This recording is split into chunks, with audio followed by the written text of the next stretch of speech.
L'idée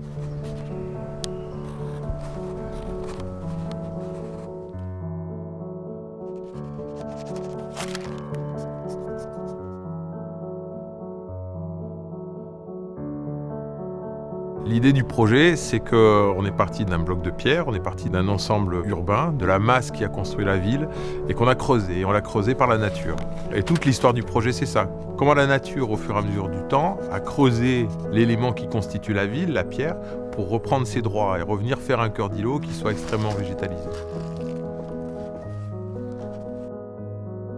Le projet est d'une densité qui est acceptable parce qu'il est vide aussi. Il est creusé et il a une façade qui est côté sud sur le boulevard de Louvain qui est interrompue. Ce sont des petits plots, ils sont moins hauts et ils laissent rentrer la lumière en cœur d'îlot et ils laissent sortir la végétation.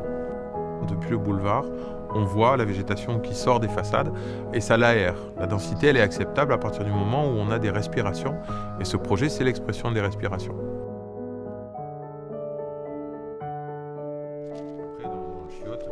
On est une agence qui attache énormément d'importance au côté paysage. Pour un architecte, c'est un projet important, c'est l'avenue la plus connue de Marseille, la plus emblématique, entre le rond-point du Prado et la place Castellane.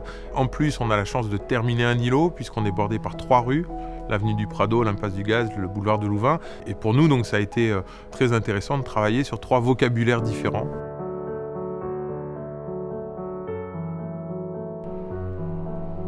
Ce projet, il offre 3 manières d'habiter. Une manière qui est sur le boulevard de Louvain, orienté plein sud, sur des immeubles qui sont plus petits. Une manière qui est sur l'impasse du Gaz, avec des jardins qui vont donner sur le cœur d'îlot, orienté sud aussi, mais ce sont des plus petites unités.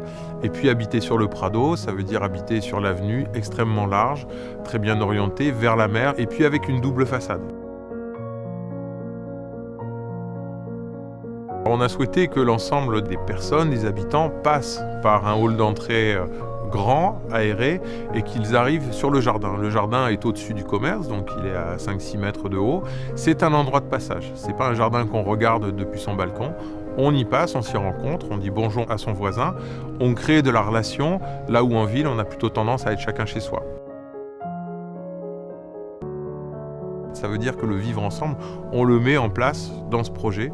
On essaye d'éviter l'individualisation, qui est souvent le cas des villes.